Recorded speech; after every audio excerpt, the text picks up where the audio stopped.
Bonjour à toutes et à tous et bienvenue dans cette vidéo. Vous avez adoré la vidéo sur les objets japonais du quotidien et je suis allé dans cette vidéo encore plus loin. J'ai trouvé plus d'objets, sauf que cette fois-ci, ils sont bien japonais. Certains sont communs dans les foyers japonais et d'autres, c'est vraiment que j'ai dû fouiller dans les sites les plus profonds des ménages et des foyers japonais pour les trouver. Mais ne vous inquiétez pas, j'ai trouvé des pépites et on va commencer tout de suite.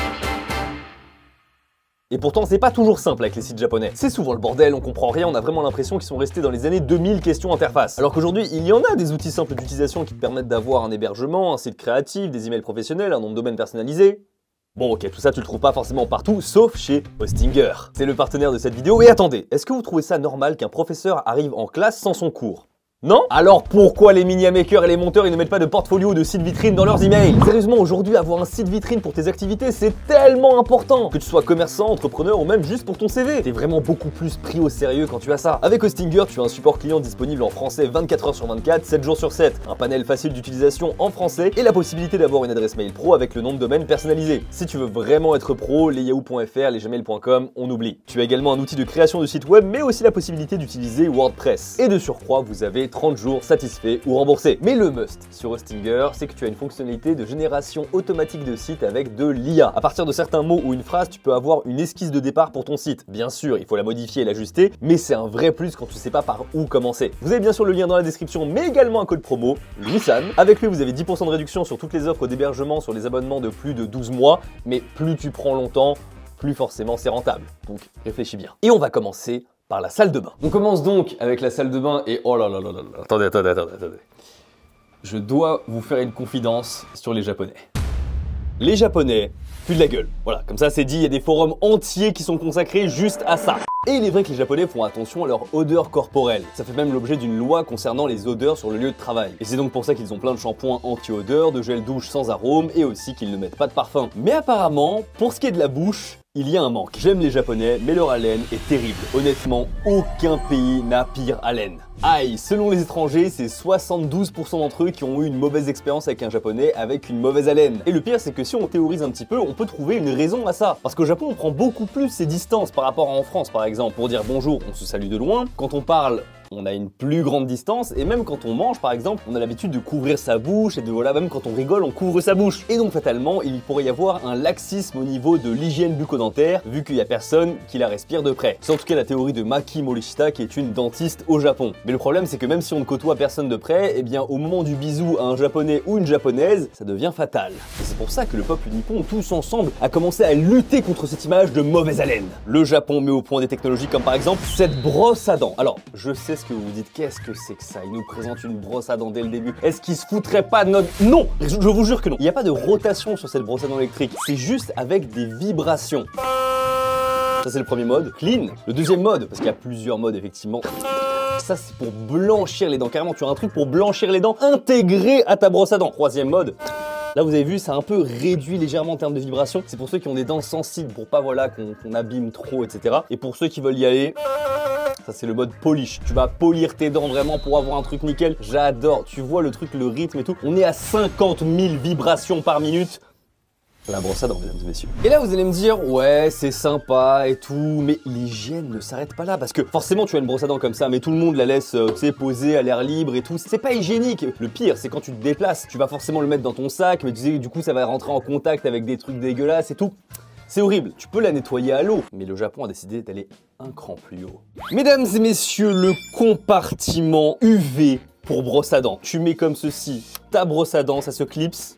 Et là, il y a un mode UV. Ça stérilise en fait ta brosse à dents à l'intérieur. On voit un peu les UV là à travers le truc. Franchement, c'est incroyable. Je veux dire, la stérilisation littéralement par lampe UV. Fallait y penser. Là, on a le modèle de déplacement. Donc ça, c'est quand tu te déplaces et tout. Mais tu as aussi un modèle familial. Tada. Le modèle familial où vous pouvez mettre jusqu'à 4 brosses à dents différentes pour les stériliser toutes en même temps. Donc là, tu as un truc où c'est... Oh, ça se met comme ça, en fait... Ouais, non, ah non, faut le mettre comme ça, vers la lumière. Oh, le truc est détecté automatiquement ma brosse à dents, c'est incroyable. Et donc là, on voit les petites lumières, forcément. Oh, c'est... Alors... Attendez, il y a un truc tactile. Non, c'est incroyable. Bref, vous dites là, c'est bon. On a la brosse à dents, à vibration, plusieurs modes. On a le compartiment UV pour stériliser la brosse à dents. Où est-ce qu'on pourrait... Il y a encore une étape en plus. Alors, avec cet objet, mesdames et messieurs, là, je vous l'avoue, on est chez le dentiste. C'est un jet, un propulseur d'eau sur les dents pour en fait essayer d'enlever les dernières crasses que la brosse à dents ne peut pas enlever. J'ai l'impression de faire du téléachat. Il y avait mon micro qui était ici. Ah, et c'est fort, hein. Je suis qu'au niveau 1 en plus. Attendez, il y a plusieurs niveaux. Ok, là, j'ai mis au max. Eh, c'est pas pratique de ouf, hein. Ah, je vous le dis, non, c'est nul. Panasonic en plus qui fait ça. En fait, c'est juste une pompe tout simplement qui va envoyer de l'eau en fait à un débit assez fort, hein. Sur la fiche, c'était écrit qu'en 3 jours, si vous utilisez ça, vous aurez des gencives absolument saines. Mais personnellement, j'avoue, je vois plus le potentiel de jouet pour la salle de bain, hein, clairement.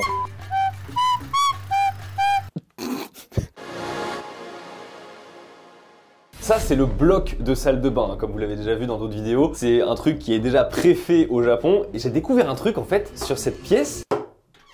C'était la pire démo. Mais en gros, tout est magnétique. En fait, voilà, j'ai juste un aimant comme ça. C'est un nettoyeur tout simplement de salle de bain. C'est littéralement une éponge, hein, c'est pour frotter, pour nettoyer. C'est trop bien le côté magnétique. Moi, j'aime bien. Ça, forcément, ça ouvre un panel de possibilités infinies. Ça, c'est le nettoyeur. Mais il y a également le distributeur de shampoing.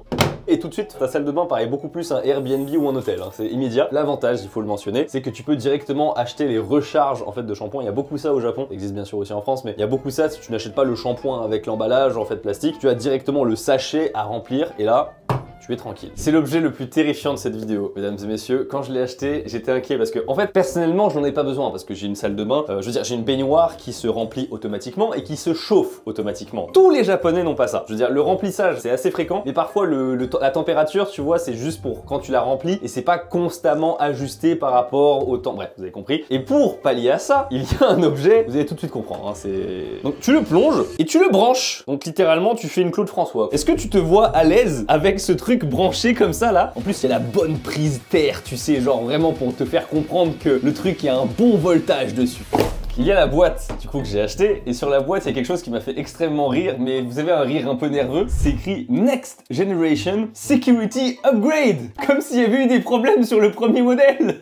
Je ne le testerai pas, c'est juste pour vous dire que ça existe, hein. Franchement, n'hésitez pas à chauffer vos piscines, chauffer vos spas avec, vraiment... Le bain du bébé. Le bain du bébé. Donc là, je me suis douché, je me suis baigné et je vais tout de suite sortir. Mais oh, que se passe-t-il? Regardez le nouveau tapis de bain. Déjà, il peut se plier pour pouvoir sécher, etc. Et donc il tient, ça permet de dégager l'humidité. Mais ça ne s'arrête pas là. Ce tapis de bain est vendu comme étant avec une matière où l'eau sèche le plus vite du monde. Ça sèche en 3 secondes. 3, hein, c'est pas une expression, c'est vraiment 3 secondes. On va tester. Là où j'ai pressé ma main, on voit que c'est un peu plus long, mais franchement, sur les petites éclaboussures là, c'est parfait. Donc voilà, j'ai beaucoup aimé ce tapis de bain, je l'ai remplacé avec mon ancien tapis de bain, il est vraiment fantastique. Le seul défaut, c'est que bon... il tangue un peu. Il me faut une cale pour mon tapis de bain. C'est vraiment l'art de se créer des problèmes, tu sais, qui n'existent pas de base. Le séchage au Japon, c'est extrêmement important, donc ce qui fait que on va essayer de pré-shot plutôt qu'en fait de sécher le linge et galérer pendant 100 millions d'années avant qu'il ne sèche dehors au Japon. Eh bien, on va utiliser ceci. Des boules de séchage que tu vas mettre à l'intérieur du lave-linge. Le défaut que j'ai lu par contre chez les utilisateurs, c'est que ce truc-là va molletonner en fait dans ton linge là et tu vas avoir plein de petits machins de merde en fait dans ton linge, donc c'est une horreur. Cet objet est nul. En même temps, il ne coûtait pas très cher. C'est pourquoi il y a une version supérieure avec ces petits hérissons tout mignons, regardez, voilà. Cette fois-ci, ça va sécher un peu moins bien, mais au moins, celui-ci va absorber les merdes environnantes, etc. Ça va en prendre les poils d'animaux, ça va récupérer tout ça, ça va sécher plus vite. Mais le souci, c'est que ça ne va pas attraper les petites particules. Ce qui fait qu'il y a encore un modèle supérieur avec celui-ci. Alors celui-là, c'est le modèle ultime, hein. Autant sur le premier, la boule de coton, on était sur du 1 €. Là, on était sur du 3-4 €. Là, on est sur du 20 balles, hein. 20 balles pour... Pourquoi les objets, ils ont tous l'air un peu sexuels au bout d'un moment au Japon. Ton linge est sec. Mais toi, quand tu sors de la salle de bain, tu n'es pas sec. Du coup, tu vas avoir froid, c'est pas agréable. Il y a une solution. Alors, on dirait, voilà, une sorte de balance, hein, un petit peu, mais c'est un peu le principe, parce que ça va s'activer au moment où je vais monter dessus.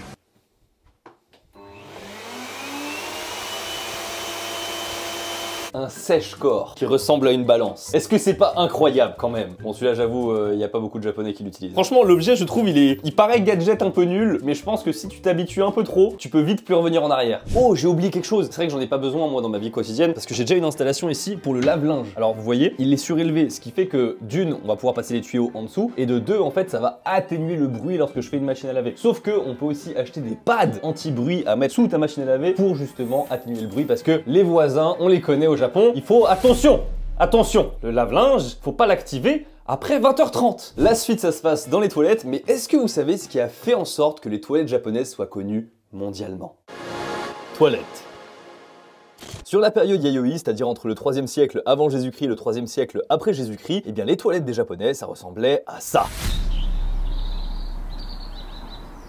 Oui, vraiment, toute la nature était leur toilette, il n'y avait pas de gêne. Tout le monde faisait comme ça et ça semblait ne pas poser de problème jusqu'à ce qu'il y ait les premiers signes de sédentarité. Là, on s'est dit, c'est pas cool si jamais quelqu'un chie devant chez toi, donc on va le faire un peu en dehors du village. C'est simple, faut se déplacer, c'est un peu chiant, mais c'est pas trop compliqué non plus. Mais tout de même, dans les grands bâtiments religieux et administratifs, on a commencé à mettre en place des courants d'eau. Bon, en gros, c'est des égouts, mais vraiment rudimentaires. C'est vraiment tout simple, un système d'égout à ciel ouvert, mais ça faisait le taf. C'est pourquoi il faut attendre 500 ans, soit au 8e siècle à l'époque Nara, pour que les Japonais utilisent le sugi, soit un bâton en bois pour se nettoyer les fesses. Je préfère prendre des feuilles. En revanche, cette fois-ci, dans une ville, il y avait systématiquement un cours d'eau pour évacuer toutes les merdes, quoi. Et ça, c'est pas mal, mais ça peut se boucher. Et d'ailleurs, il y a une histoire selon laquelle, à cause de ça, on a carrément changé de capitale au Japon. C'est l'histoire de la capitale Fujiwara-kyo qui a été déplacée pour une histoire de chiottes. En gros, les nobles habitaient en aval du fleuve, et donc ils récupéraient littéralement la merde de toute la ville. Forcément, l'odeur au bout d'un moment, ça ne leur a pas plu, et donc ils ont décidé de changer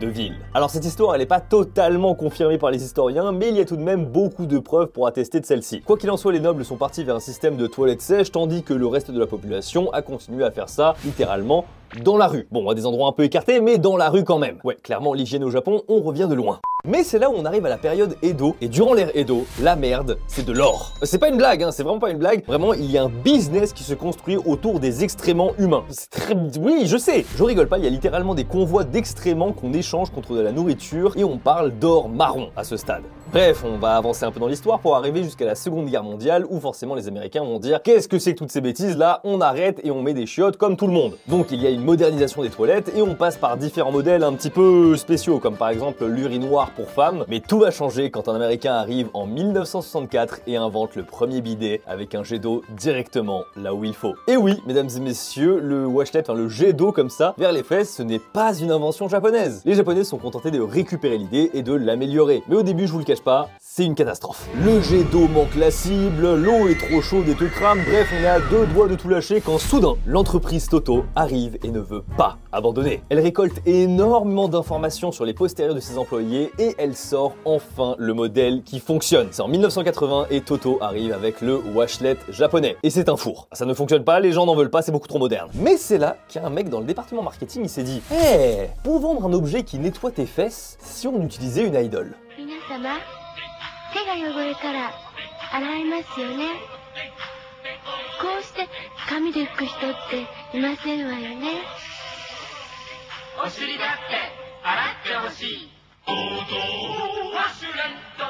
Rigolez autant que vous voulez, c'est totalement grâce à cette pub qu'aujourd'hui les toilettes japonaises sont connues mondialement. L'argument de la pub est très fort. Quand ta main est sale, tu n'utilises pas du papier, tu la laves avec de l'eau. Alors pourquoi tu ne fais pas pareil avec tes fesses? Argument imparable. Le modèle séduit les Japonais et c'est parti pour la course à celui qui rajoute le plus d'options sur ses chiottes. Tout ça pour en arriver là, au washlet japonais qu'on connaît avec le fameux jet d'eau qui choque depuis 40 ans chaque touriste qui vient sur le sol nippon. Mais aujourd'hui, les Japonais se sont trop habitués à ce confort. Ils ne peuvent plus s'en passer et afin d'avoir les fesses toujours totalement propres, ils ont inventé ceci. Oui, c'était une longue introduction pour cet objet, mais vraiment ça valait le coup. C'est tout simplement un washlet portatif, un jet d'eau portatif à tout moment. Voilà, il n'y a même pas besoin d'avoir une batterie ou quoi que ce soit, c'est avec une pile. Il y a une option pour mettre moins fort, donc avec plus de jet mais moins de débit, et une option avec plus de débit. Et nous, on veut plus de débit. Alors, putain de... Voilà, vous avez compris, hein, c'est un jet d'eau pour nettoyer ses fesses, hein, bon, littéralement. Mais il y a une version portative, c'est pas ouf quand même. C'est vraiment la marque officielle, hein, c'est la marque Toto. Je pensais que c'était un produit un peu, voilà, what the fuck. Non, non, non. 2581 avis sur Amazon, 300 modèles achetés juste le mois dernier. C'est un best-seller, enfin, je veux dire, c'est un des produits Amazon les plus achetés au Japon. On va passer maintenant à la chambre. Beaucoup de débit.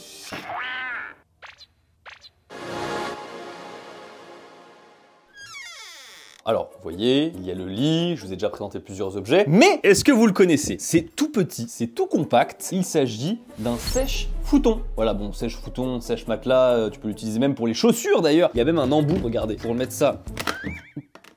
Ah, c'est bon, démonstration. Tu le mets comme ça sous la couette.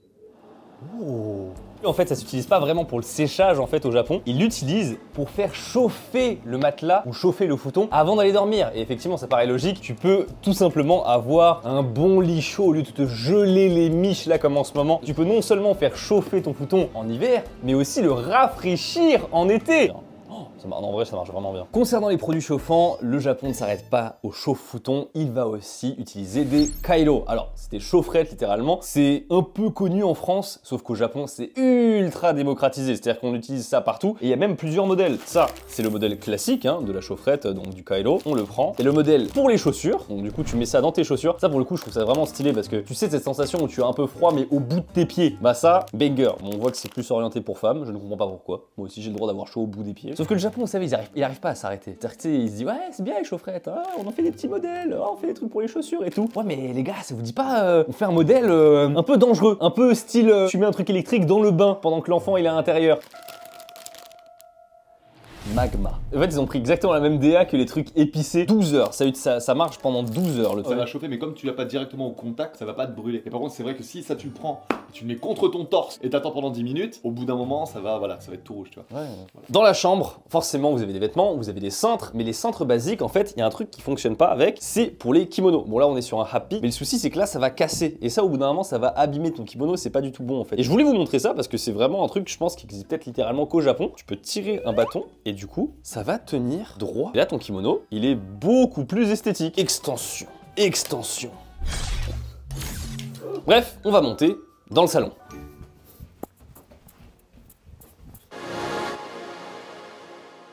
Un objet japonais qu'on retrouve dans le salon qui est totalement anecdotique en France, c'est... Vous allez comprendre. Les Japonais sont particulièrement atteints par le rhume des foins. Ça s'appelle kafunsho au japonais. Et moi j'ai de la chance, je ne l'ai pas. Mais ma mère par contre, à partir de mars jusqu'à mai, elle est en PLS complète. Et jusqu'à il n'y a pas si longtemps, à part prendre des antihistaminiques qui te plombent ton énergie pour le reste de la journée, ou encore porter un masque 24 heures sur 24, il n'y avait pas vraiment de solution viable. Mais c'est là où, mesdames et messieurs, la technologie japonaise intervient avec le purificateur d'air. Alors oui, je suis d'accord, ça paraît un peu gadget vu comme ça, mais ça ne l'est clairement pas. Virus, bactéries, tabac, pollen, poils d'animaux, pollution ou encore moisissure, le purificateur d'air va combattre tout ça. La technologie utilisée, c'est bien sûr un filtre, mais aussi ce qu'on appelle le plasma cluster ion. Ça va générer des ions instables qu'on peut retrouver dans la nature pour démolir la surface constituée de protéines des éléments indésirables afin de les réduire dans l'air. Bref, ça filtre quoi. Et là, j'ai pris un entrée de gamme, hein, c'est vraiment tout petit, mais ça peut être beaucoup plus gros, beaucoup plus efficace et beaucoup plus cher. Sur le mien, il y a déjà pas mal d'options, mais tu peux avoir encore plus d'options avec des modèles qui coûtent jusqu'à 400 €. Et c'est intéressant de voir que les entreprises japonaises, eh bien pour la plupart, elles ont choisi de faire cet investissement. Dans la majorité des open space japonais, vous pouvez retrouver ce genre d'objet. Alors qu'en France, on sait que ça existe, hein, mais je connais personne qui en a un chez soi. Et attention, ça n'a rien à voir avec un humidificateur d'air, avec un parfum là que tu mets, non, ça n'a rien à voir. Là, on parle vraiment de filtration de l'air. Déjà qu'en France, on n'a pas tous la clim, le purificateur d'air, c'est pas la priorité. Et pourtant, dans les rayons électroménagers au Japon, c'est un grand classique, c'est à côté des machines à laver et des frigos. Et on va continuer avec les choses qui purifient avec ceci. Un japonais, il voit ça, il sait immédiatement de quoi il s'agit. Ça, pour le coup, c'est vraiment quelque chose qu'on retrouve dans, allez, un foyer japonais sur deux, même plus en vérité. C'est vraiment ultra fréquent de voir ces petits objets noirs, ça se met au sol et tu ne fais rien, tu attends. C'est un répulsif contre les cafards et pour vous donner une idée, il y a eu 2000 ventes sur Amazon juste le mois dernier de ce truc-là. Ils contiennent de la nourriture qui amène les cafards jusqu'à eux, mais aussi l'insecticide fipronil qui empoisonne non seulement les cafards qui mangent l'appât, mais aussi tous les autres qui mangent plus tard les excréments du cafard. Les excréments ou leur carcasse, hein, parce que les cafards ça bouffe vraiment tout, même eux-mêmes. Voici l'emballage complet, c'est vendu en pack de 12 ou de 36. On va dire que ça équivaut pour 5 mètres carrés, en fait, ce genre de petites pastilles comme ça. Tu en poses un peu partout dans la maison, dans des petits recoins comme ça, discrètement, et t'as plus rien à faire. Vous êtes d'accord que ce serait dommage que les cafards envahissent la cuisine, et justement, en parlant de cuisine, j'ai de nouveaux objets à vous présenter. Ah, la cuisine, c'est forcément là où on retrouve le plus intéressant et on va commencer bien sûr avec cette éponge. Alors, en gros, elle est vendue comme étant une éponge qui défie les lois de la physique, dans le sens où c'est dit que tu peux nettoyer des objets qui sont gras, qui ont de l'huile dessus, et tu n'auras pas besoin de liquide vaisselle avec. Juste de l'eau, ça suffira. On va tester. Voilà, on va mettre de l'huile. Voilà. On va nettoyer un petit peu comme ça, mais on sent que c'est huileux. Là, vous voyez clairement, j'ai besoin d'une éponge. Hein. Alors, cette éponge doit soi-disant enlever ce gras. C'est vraiment comme ça qu'elle est vendue.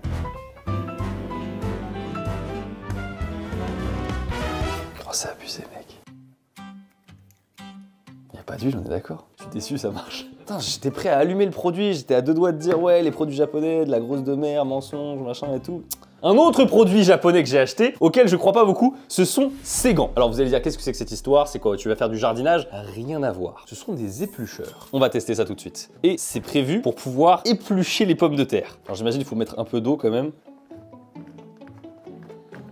C'est de la merde. Tu vois bien sur la pomme de terre, ça a enlevé un peu, mais pas du tout assez. En plus, tu dégueulasses le truc de partout là. À sa décharge, ce produit, je pense qu'il y en a un vrai qui existe et qui marche. C'est juste que j'ai acheté en fait un truc qui était disponible assez rapidement. Et le vrai produit qui semble être le produit miracle, lui, tu vois, il arrive dans un mois ou deux parce qu'apparemment, il est tellement victime de son succès. Les ménagères japonaises se l'arrachent. Mais du coup, moi, j'ai acheté la parodie du truc et n'achetez pas la parodie. Mesdames et messieurs, est-ce que vous saviez qu'il y avait en fait toujours sur les poêles comme ceci un petit trou? Et si vous ne savez pas à quoi il servait, c'était pas pour dégager l'air en vérité, même si ça peut servir à ça, c'est pour en fait mettre un thermomètre pour faire de la cuisine de précision. Pour voilà, du coup savoir à quelle température précise est la nourriture que tu es en train de cuire. Et sur cette poêle, vous voyez, le couvercle attribué n'a pas de trou, aucun trou. C'est hermétique comme ça, c'est parce que cette poêle, mesdames et messieurs, peut vous donner la température en temps réel de ce que vous êtes en train de faire cuire. Donc là, on est à 18 degrés. Oh, c'est déjà en train de monter, regarde, 20, 22, 26, 28, 30. C'est incroyable, si tu veux vraiment du coup avoir quelque chose comme 100 degrés pile, tu peux jauger, tu vois. En vrai de vrai, ça, c'est vraiment cool. Ça peut être vraiment pratique pour ceux qui sont vraiment passionnés de cuisine, ceux qui veulent avoir vraiment quelque chose de très précis, qui n'est absolument pas le cas du prochain objet, mesdames et messieurs, parce que le prochain objet, il s'agit tout simplement d'un mini barbecue. C'est vraiment ce que c'est censé être, hein. C'est un barbecue, il y a tout ce qu'il y a de plus banal, hein. Enfin, je veux dire, il n'y a aucune spécialité particulière. Voilà, tu peux lever comme ça, tu peux enlever le gras, tu peux mettre tes petites brochettes dessus. La taille des brochettes en France, c'est ça, la taille des brochettes au Japon, c'est ça. On parle toujours de brochettes. Au début, je pensais que c'était un truc un peu gadget qui servait à rien, jusqu'à ce que je vois qu'il y a eu 500 ventes le mois dernier sur Amazon juste pour ce produit. Je me dis, du coup, c'est moins anecdotique qu'on pense. Imagine, il y a un japonais qui vient vers toi comme ça et qui dit « Hey, on se fait un barbecue ?» En revanche, il y a aussi l'équivalent de la machine à raclette. Vous savez, en France, forcément, la raclette, l'hiver, c'est important, c'est quelque chose qu'on aime beaucoup. Et c'est toujours un peu la bataille pour savoir, est-ce que toi, t'as une machine à raclette? Ah, toi, t'en as une? Ah, moi, j'en ai pas, etc. Eh bien, l'équivalent au Japon, ce n'est pas la raclette, forcément. Il s'agit de la machine à takoyaki. Vous savez, dans les vidéos TV Louis, habituellement, je dis que les takoyaki, ça me démonte le palais. Parce qu'en fait, c'est tellement chaud à l'intérieur, c'est du magma. Alors que bizarrement, je trouve que quand on les fait maison, eh ben, ils brûlent pas autant. Ouais, voilà. C'était pour vous montrer, en fait, l'équivalent de la machine à raclette au Japon, qui est une machine à takoyaki. Donc là, on est sur la cuisine, on est vraiment avec toute notre installation habituelle, on est à l'aise. Sauf que quand on est en déplacement, je suis en déplacement, là, je suis au travail, je veux dire, je suis dans l'open space, tu vois, il y a même pas de micro-ondes, j'ai envie d'avoir un bon riz chaud, un bon riz préparé. Comment je fais? Eh bien, je peux. Grâce à la Tanko Box. La Tanko Box, c'est tout simplement un autocuiseur portatif. Enfin, vraiment, tu le déplaces comme ça. Ça peut faire aussi office de réchauffe bento. L'utilité, c'est que tout à l'heure, j'ai mis du riz, donc du riz dur, normal, avec de l'eau, et on va voir si ça cuit ou non. Alors, je suis choqué comment ça marche là. Je suis choc-barre. Trop bien, mec. Le riz est nickel, il est pas cramé en dessous, ça marche de fou. Je pense que là, c'est l'utilisation, on va dire, assez vénère, où tu peux vraiment cuire ton riz depuis le départ. Si jamais t'as déjà du riz qui est un peu froid ou un peu, voilà, un peu tiède, on va dire, tu peux mettre ton riz, mettre 3 trucs de bento, par exemple de la viande ou quoi, tu mets à réchauffer dans la Tanko Box et t'as ton bento qui est chaud. C'est vraiment très intéressant pour le coup. Objet suivant, tu es toujours au bureau. Tu as allumé ta Tanko Box, mais oh non, y a pas de prise. Ah, y a pas de prise, il fallait une prise, machin, j'ai pas de prise. Qu'est-ce qui se passe, putain, le bureau de merde.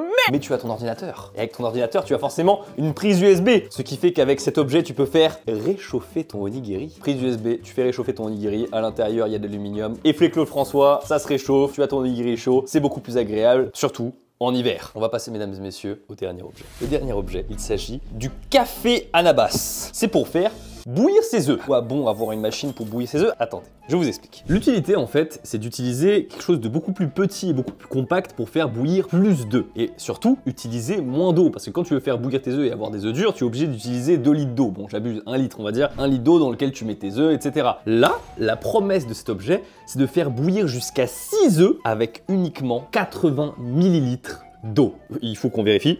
C'est parti. Vous m'excuserez, j'ai pas envie de cramer 6 œufs à chauffer, donc du coup on va en utiliser que 3. Et la démarche, c'est de mettre 80 millilitres d'eau.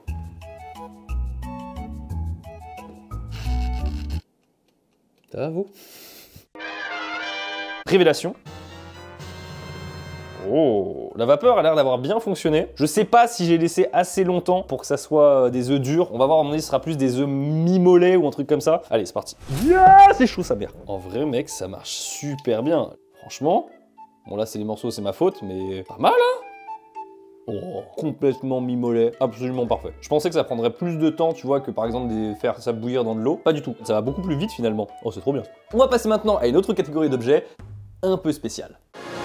Tremblement de terre.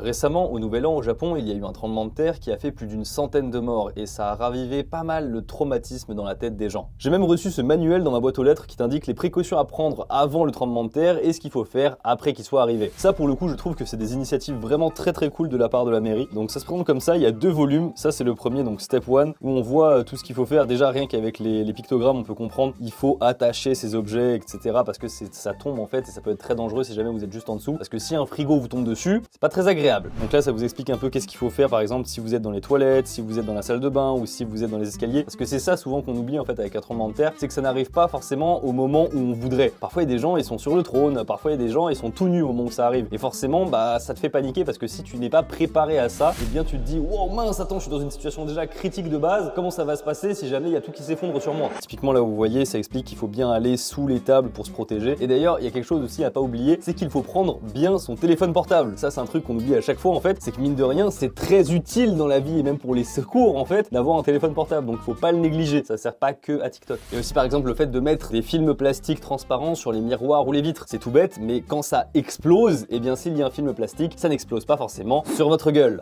Donc voilà, ça c'est le premier volume avec tout ce qu'il faut faire avant, et ça c'est le second volume pour tout ce qui se passe pendant et surtout après. Si jamais vous êtes tout simplement dehors, qu'est-ce qu'il faut penser en premier avec les réseaux d'eau, l'électricité, qu'est-ce qu'il faut couper en premier, le gaz par exemple, c'est très dangereux. Et en fait ce qu'il faut comprendre, c'est que le Japon, il sait très bien qu'il est dans une zone sismique, et donc du coup c'est important de prévoir. Et c'est donc dans ce contexte que j'aimerais vous présenter des objets qu'on peut avoir dans le quotidien japonais pour se prévenir des tremblements de terre, en tout cas pour limiter la casse chez soi, qu'on ne connaît absolument pas en France. Le premier, le voici, c'est tout simplement une tige pour bloquer en fait les meubles au plafond. Ouais, ça paraît évident, mais la gravité fait que les meubles sont bien collés au sol, mais quand ça secoue dans tous les sens, surtout en haut bas, pour éviter qu'ils tombent, eh bien on a tout simplement ça à mettre au-dessus des meubles, et donc du coup ils seront stabilisés. C'est même pas attaché en dessous, enfin en dessous c'est attaché, mais au-dessus voilà, c'est même pas attaché. Pour vous dire, tu le serres comme ça, tu desserres ici, tu fixes là où il faut, et après tu viens serrer là où tu veux, et t'es tranquille. En fait, pour tout vous dire, j'ai le même système en fait sur le meuble qui est juste là-bas. J'ai une manivelle en fait pour tourner, pour mettre bien la pression sur le plafond, et comme ça le meuble il est bien fixé. C'est terriblement efficace, en vérité on s'en rend pas compte, mais ce genre de truc ça peut soutenir jusqu'à 200 kg de pression, c'est énorme. Et je suis content parce que quand j'étais petit il n'y avait pas ce genre d'objet en fait. Mon grand-père par exemple il attachait tout avec des cordes et c'était certes efficace mais esthétiquement un peu dégueulasse. Dans la même veine vous avez aussi ces stickers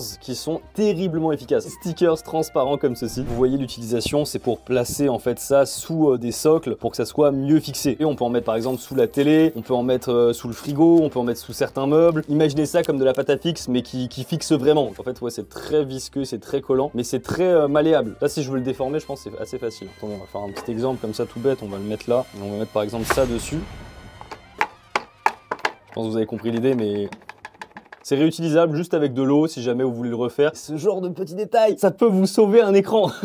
Mais il faut pas penser que à prévoir, parce que imaginons que vous avez un tremblement de terre et vous avez en fait le plus souvent coupure de gaz, d'électricité et d'eau. Alors autant électricité, on peut rester sans électricité pendant un bon moment. Enfin, je veux dire, tant que tu as un générateur, une batterie externe, quelque chose comme ça va. Le gaz, bon, si t'as on va dire de la nourriture froide, c'est pas très grave. En revanche, de l'eau, en fait, ça pose problème pas forcément pour boire, mais plus pour les toilettes. Et oui, en gros, si vous faites caca dans vos toilettes, ça va puer. Et si vous n'avez pas d'eau pendant plusieurs jours, c'est pas viable comme solution. Et c'est pour ça que c'est important, en tout cas les Japonais, ils savent que c'est important d'avoir deux choses, du PQ et des toilettes sèches. Ça se présente comme ça, c'est tout simple. Tu peux l'utiliser tout simplement comme une sorte de sac à vomi, sauf que tu le mets pas au niveau de ta bouche, mais au niveau de tes fesses. Ça paraît ridicule comme ça, dit comme ça, mais je vous jure, le jour où ça arrive et que tu as un tremblement de terre et que du coup t'as plus d'eau courante, mais tu peux avoir aussi une deuxième option, les toilettes portatives. Alors on a forcément encore le sachet là, c'est le même style, on a un sachet ici. Voilà, tu peux t'asseoir, c'est super bien fait en vérité. Encore une fois, hein, c'est le genre de truc où au début tu te dis « Waouh, trop ridicule et tout », mais quand t'es dans la galère, je pense que t'es bien content d'avoir juste ce bout de plastique pour pouvoir te sauver. C'est marrant comment dans le reste du monde, ils te vendent ce genre de truc parfois, mais en tant qu'objet de camping. Et au Japon, t'as à la fois le logo du camping, mais aussi le logo du « Eh, c'est bien pendant les tremblements de terre ». Et bien écoutez, voilà, c'était ma sélection d'objets pour aujourd'hui. J'espère que cette vidéo vous aura plu. Moi, ça m'a beaucoup amusé en tout cas de vous présenter tous ces objets et surtout des objets un peu connotés en fait par rapport au tremblement de terre. Je trouvais que ça manquait pas mal dans la première version que j'avais faite parce que ça, c'est vraiment des objets du quotidien des Japonais en espérant qu'ils n'aient jamais à les utiliser réellement. Et merci bien sûr à Hostinger d'avoir sponsorisé cette vidéo. Vous avez le lien en description. Sur ce, bah écoutez, merci beaucoup d'avoir regardé cette vidéo. N'hésitez pas à lâcher un pouce bleu et à vous abonner. Moi, je vous dis à la prochaine.